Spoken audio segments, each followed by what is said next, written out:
Ce podcast a été réalisé par l'association Amicale du Nid de Grenoble. Il a été co-construit par des femmes de l'association. Elles témoignent de leur histoire et de leur vécu de l'emprise dans la prostitution. Il s'agit d'un atelier expérimental produit sur 7 séances avec des moyens artisanaux. Bonne écoute.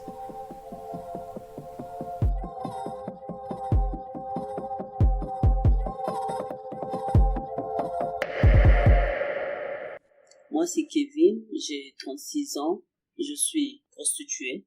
Bonjour, c'est Sarah.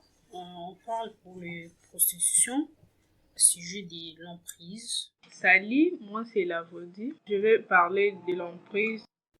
Moi je m'appelle Delvie, je suis dans la prostitution et je voulais parler de l'emprise dans la prostitution. Bonjour, je m'appelle Meta, je suis participante au groupe Mécanodonée. On va parler dans l'emprise. Bonjour, je suis Doline, j'ai été prostituée et actuellement on parle de l'emprise de la prostitution.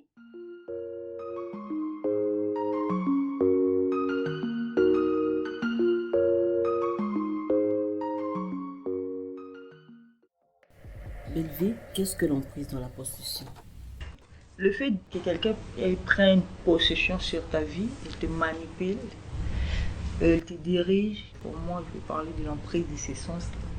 Et dans la prostitution, le fait de t'orienter sur quelque chose que toi-même tu n'es pas consciente que je veux faire ça, mais elle t'impose à le faire, que tu devais sortir telle heure pour revenir telle heure. Le fait de lui donner de l'argent, toi-même tu restes avec rien. Elle t'oriente à quelque chose dont toi-même tu n'étais pas consciente de ça. Pour moi, c'est...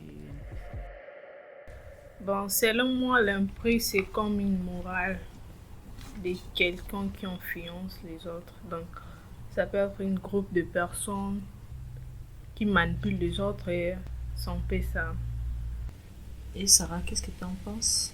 Pour moi, l'emprise, c'est comme je suis utilisée par quelqu'un, je suis manipulée, je connais rien, parce que l'emprise c'est comme quelqu'un va te dire que tu vas faire le ménage. Quand tu arrives chez lui, il te fait des prostituées, c'est le menteur dedans.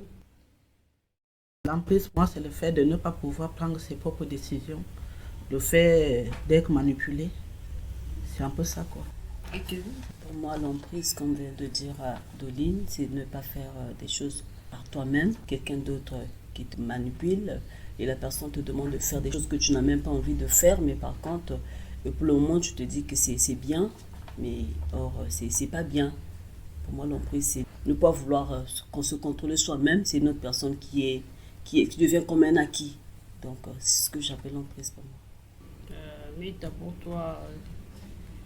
Pour moi, l'emprise, c'est prison. Je suis seule. Je n'ai pas de choisir quelque chose pour ma vie. Il y a quelqu'un qui fait ça pour moi.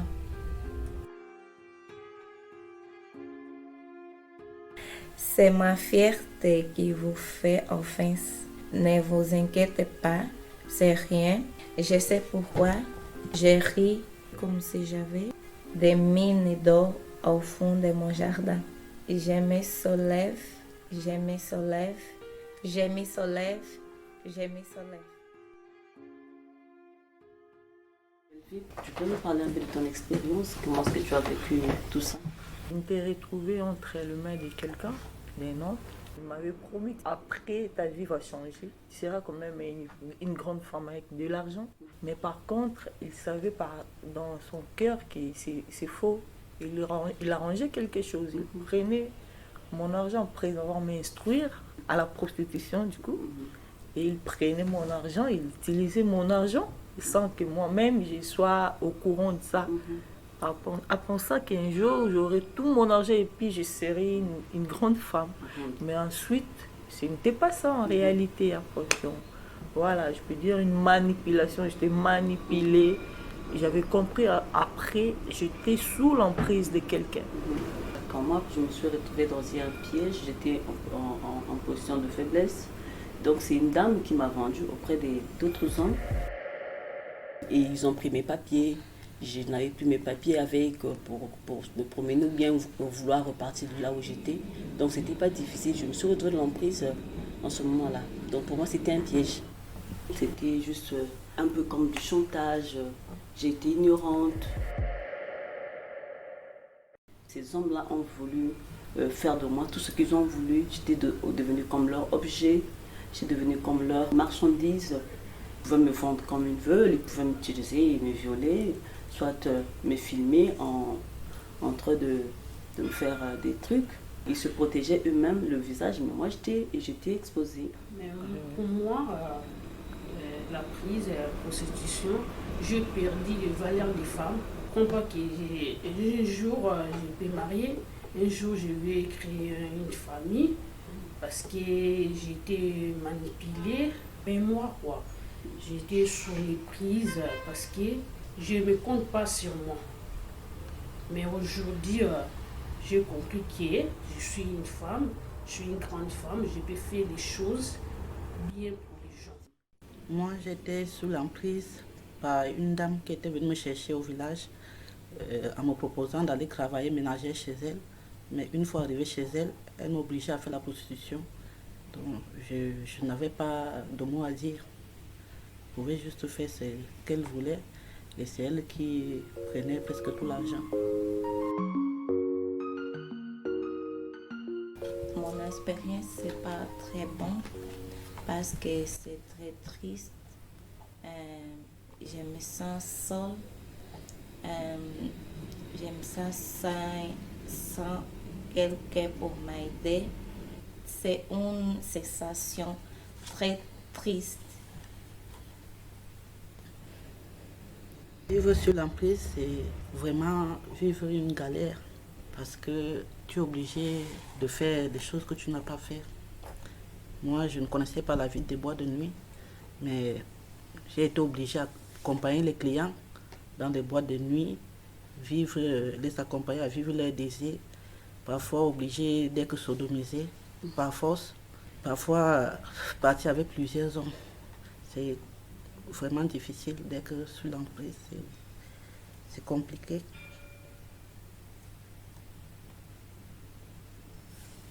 Et toi, Kevin? L'emprise, j'ai vécu l'humiliation. J'ai été réduite à néant. Moi, je me dis à néant parce que je me suis sentie toujours comme une marchandise. C'était pas facile et ça sera jamais pour l'instant facile. Donc, c'est un peu ça.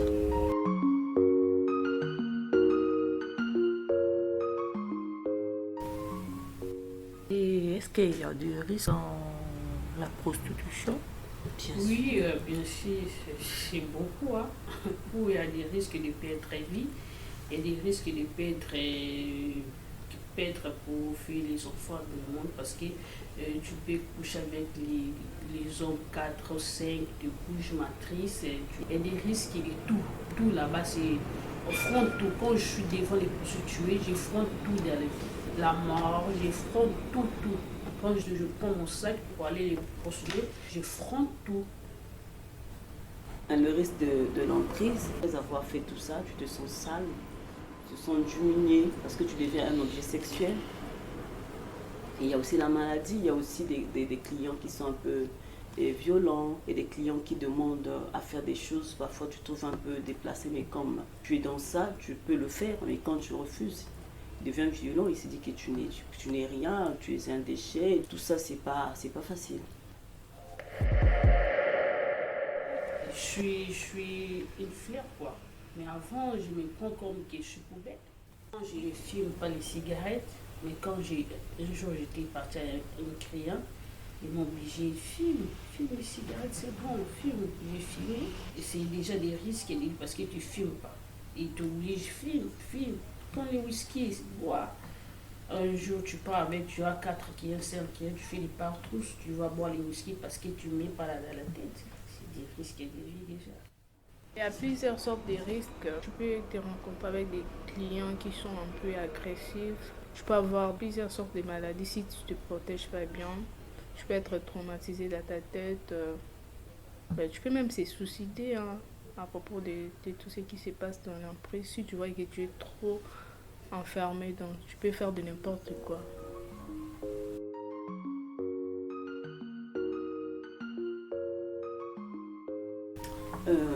Bellevue, quels sont les symptômes que l'emprise t'a laissés?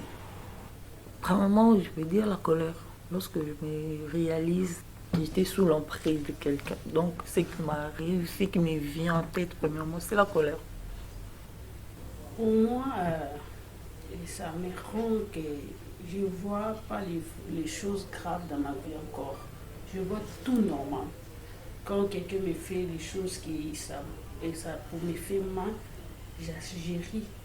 Parce que je ne souffre pas, je vois tout normal. Moi, ça me stresse, je ne pleure pas, je ne vois pas les chocs. L'emprise m'a laissé beaucoup de séquelles. Je dors toujours après 3 heures du matin. J'ai toujours peur. Moi, je me dis que je préfère pleurer de toutes mes larmes que de rester même rire. Et c'est comme si je suis déconnectée de ma tête. Parfois, quand j'ai client, je me comporte comme un robot. Je suis devenue pas vraiment alcoolique, mais je dois boire quelque chose parce que je ne veux plus être moi-même. Et quand je suis moi-même, je me sens très mal.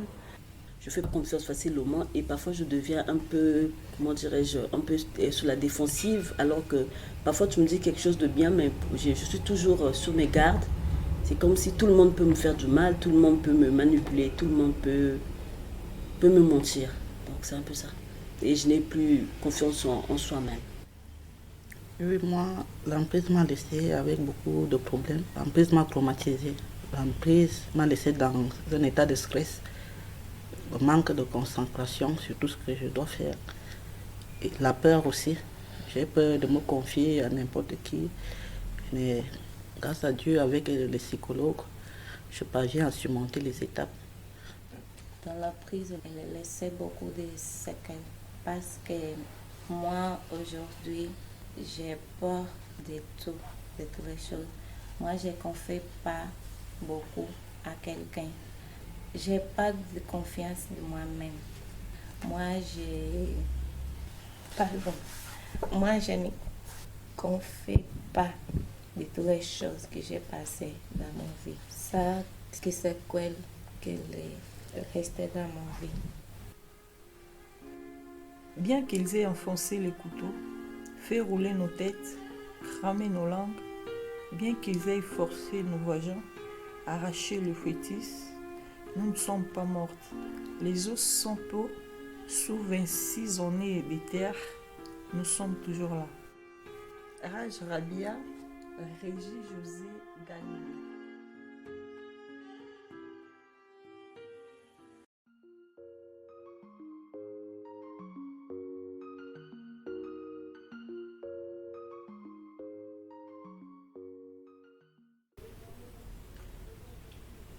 Et comment sortir dans tout ça?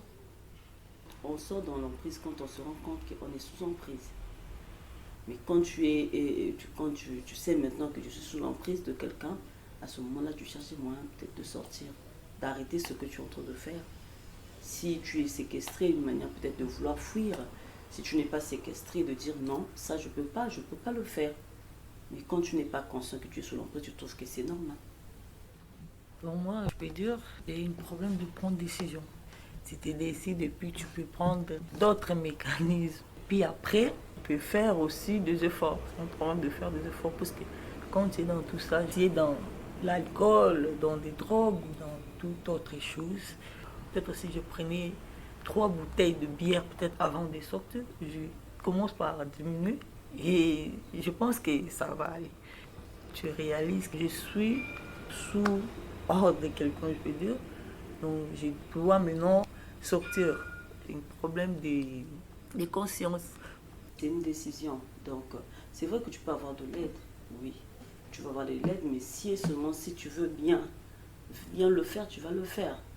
Ouais, il y a des sortes de prostitution parce qu'il y a des gens qui font la prostitution parce qu'elles manquent elles manquent là où elles dorment, mais il y a des personnes qui travaillent mais ils aiment faire ça. Là, c'est prendre la décision. Mais pour les gens qui font ça pour avoir de l'argent, c'est pas prendre la décision, c'est juste s'ils trouvent quelque part où elle peut trouver l'argent, hormis la prostitution, elle va Totalement laissé.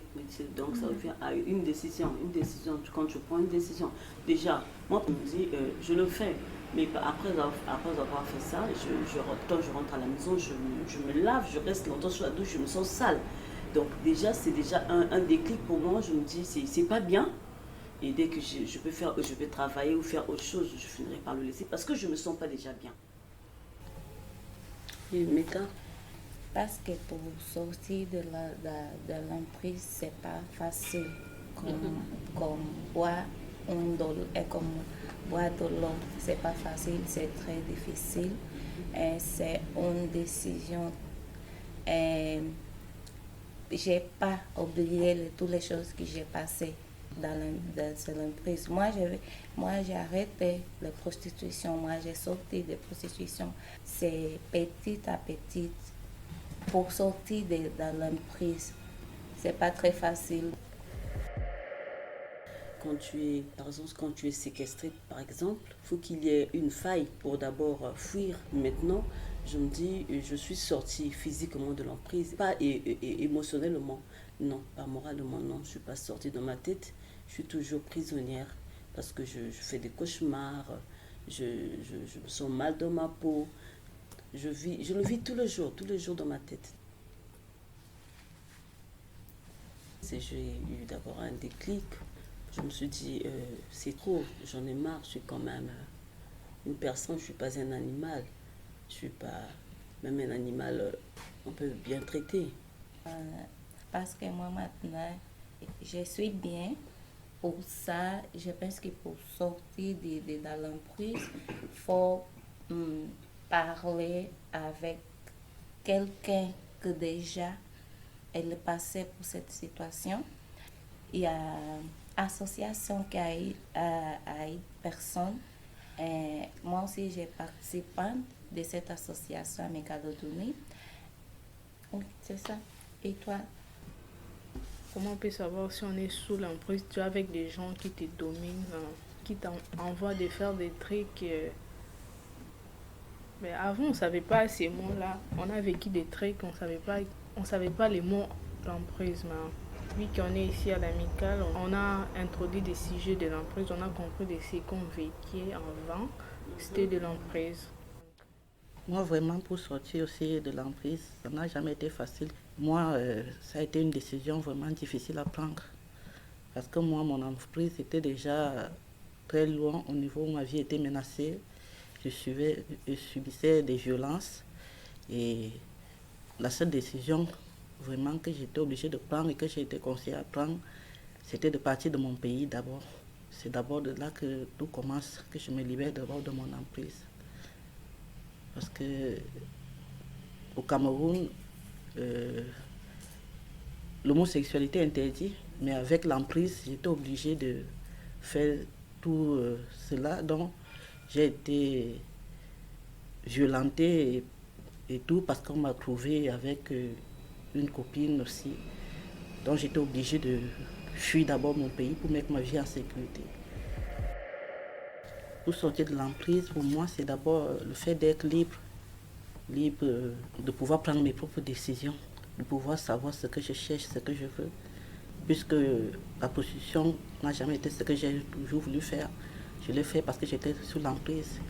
Et je pense que maintenant que je suis libre de prendre mes propres décisions, je peux laisser la prostitution et maintenant après essayer de me soigner et supprimer tous les séquelles que l'emprise m'a laissées. Physiquement, je suis sortie de l'emprise. C'est juste moralement que je suis encore traumatisée avec toutes les étapes que j'ai vécues. Vous aurez beau m'écrire dans vos livres d'histoire, tendre d'un mensonge la vérité. Vous aurez beau m'écraser dans la boue comme la poussière, toujours je me soulèverai. C'est mon impertinence qui vous perturbe. Pourquoi cette détresse dans vos regards? Je sais pourquoi j'avance comme si j'avais un puits de pétrole dans mon placard. Comme la lune, comme certains soleils, avec la perturbation de marée, comme l'espérance qui jaillit jusqu'au ciel. Toujours je me soulèverai. Vous aurez voulu me voir dévastée, tête penchée. Ma fierté qui vous fait offense, ne vous inquiétez pas, c'est rien. Je sais pourquoi je ris comme si j'avais des mines d'or au fond de mon jardin. Fusillez-moi de mots, laissez vos regards me trancher, vos haines me tuer. Comme le vent, toujours je me soulèverai. Je suis sexy, c'est ça qui vous perturbe. C'est une surprise quand je danse, comme si j'avais des diamants entre mes cuisses. Je sors des hits de la honte de l'histoire, je me soulève. De ces pensées plantées dans la souffrance, je me soulève. Je suis l'océan noir bondissant et lancé, là où ça enfle et ça gonfle. Je force les marées. Laissant derrière des nuits d'effroi et de terreur, je me soulève. Vers une aurore merveilleuse, je me soulève. Apportant les cadeaux confiés par mes ancêtres, je suis les rêves et l'espoir de l'esclave. Je me soulève, je me soulève, je me soulève. Toujours je me soulèverai. Maya Angelou.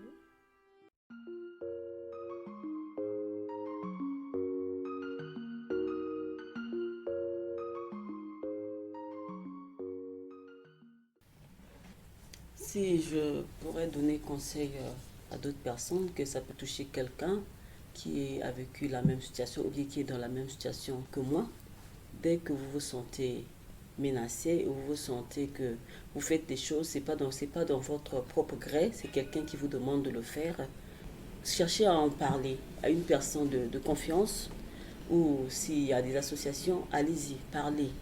Parce que si vous restez dans cette emprise et vous détruisez votre vie sans vous rendre compte, et après vous aurez plus la force de vous regarder même sur une glace. Donc si vous vous sentez manipulé, oppressé et piégé, en parler à une personne de confiance ou bien dans des associations qui peuvent vous aider pour vous en sortir. Mon conseil, c'est courage, courage, courage, c'est ça.